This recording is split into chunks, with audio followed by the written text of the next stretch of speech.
Bonjour Jean-Paul Bedbez. Bonjour à vous. Vous êtes économiste, président de Bedbez Conseil, vous êtes un habitué de ce plateau. D'ailleurs, en juin 2013, vous étiez venu pour une interview autour de l'adage « Trop d'impôts tue l'impôt » et vous ajoutiez pour votre part à cet adage « et la croissance ». Alors aujourd'hui, on va commenter la baisse d'impôts annoncée par le président Hollande, 2 milliards d'euros sur l'IR en 2016. Vous avez le sentiment d'avoir été entendu ? Pas vraiment, parce que quand je disais à l'époque « Trop d'impôts tue l'impôt et la croissance avec », c'est évidemment la reprise de vieil adage historique français, et qui a été repris par la courbe de l'affaire il y a une trentaine d'années. Effectivement, si vous avez trop d'impôts, eh bien, vous allez un jour ou l'autre vous désespérer du style « pourquoi est-ce que je vais travailler encore, pourquoi est-ce que je vais prendre plus de risques ?» Et ensuite, si vous avez vos voisins à côté qui, eux, dans un autre pays, ont moins d'impôts, c'est eux qui gagnent. Donc, trop d'impôts tue l'impôt et la croissance avec. Ça, c'était vrai au XVIIe siècle, au XVIe siècle, et c'est toujours vrai. Et moins d'impôts, c'est forcément plus de croissance. Et alors, moins d'impôts, vous allez me dire, mais si moins d'impôts, c'est plus de croissance, ça dépend comment vous faites votre moins d'impôts. Si vous faites un moins d'impôts en réduisant la dépense publique, en réduisant le déficit public, en réduisant la dette publique, à ce moment-là, ça me va. Parce que vous allez me dire, si vous réduisez votre dépense publique, je suis sûr que vous aurez, dans les temps à venir, moins de pression pour augmenter mes impôts futurs. Donc la vraie façon de réduire les impôts, c'est de réduire les dépenses publiques dans le temps.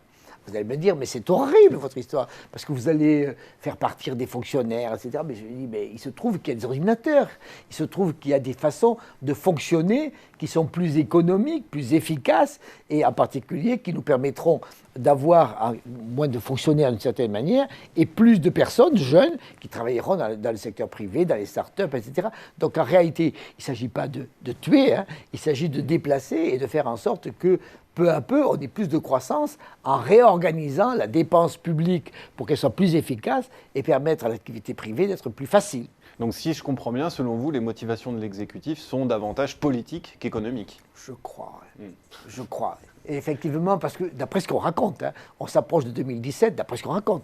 Et donc, d'une certaine manière, si vous dites, tiens, il va y avoir un peu moins d'impôts, il va y avoir moins de gens qui vont cotiser, je vais dire, tiens, ça c'est sympa, je vais être gentil. Simplement, qui sait, ce sont effectivement les tranches les plus basses en termes d'impôts et sur le revenu, sachant que tout le monde paie la TVA, bon ça c'est clair. Mais fondamentalement, la France est le pays dans lequel il y a 47% des gens qui payent à l'heure actuelle l'impôt sur le revenu. Ce qui est quand même un vrai problème, parce que l'impôt, en réalité, il n'est pas payé par les 47 qui restent, il est payé fondamentalement par 10 à 15% qui payent 70% de ça.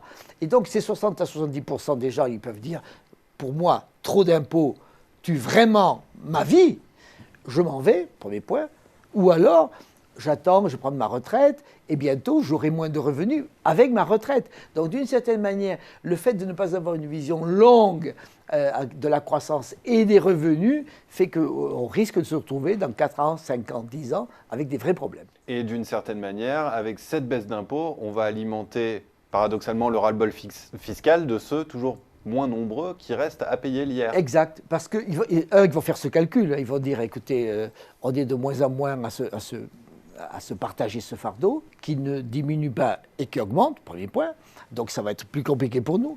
Deuxièmement, ils se diront dans 5 ans ou dans 10 ans, si ça ne réduit pas cette dépense publique, eh bien, je vais encore avoir un processus et on va me dire, eh bien, écoutez, cher ami, on va réduire une certaine, disons, les basses impositions ou les impositions les plus faibles, et vous allez cotiser davantage ou contribuer davantage, jusqu'au moment où les gens vont dire, effectivement, trop c'est trop. Donc en réalité, le tissu social, l'impôt fabrique du tissu social, c'est ça. L'impôt fabrique la société, tout simplement parce qu'il s'agit de payer grâce à ça la justice, l'armée, la justice, la police, etc. Donc faire en sorte que l'on vive en société. C'est ça. Et tout le monde est d'accord pour ça. Et quand vous dites à quelqu'un, vous payez plus, ça veut dire qu'un Français va plus payer pour la police, va plus payer pour la justice, va plus payer pour l'armée. C'est qui est quand même embêtant. Je pense qu'effectivement, demander à tout le monde de payer un peu la flat tax, ça c'est possible. Et après, trouver d'autres façons pour faire en sorte que la croissance se développe et s'étende. Donc en fait, si trop d'impôts tue d'impôts, on peut aussi dire que moins d'impôts peut tuer, Moins d'impôts peut fragiliser la société. fragiliser la société. Et je pense que c'est effectivement ça, si les gens ne voient pas qu'on modernise la société. Parce que ce qui se passe, c'est que la France est là, mais elle n'est pas toute seule. Et les Français voient bien que l'Allemagne a plus de croissance que l'Espagne est en train de revenir. Et on voit bien en même temps que l'on a toute une série de possibilités, d'extraordinaires possibilités, des start-up. Mais les Français voient bien que les start-up, elles vont aussi en Angleterre, elles viennent aussi en Allemagne, elles vont aussi aux États-Unis. Et elles se disent, mais pourquoi ils partent? Qu'est-ce qu'on leur a fait?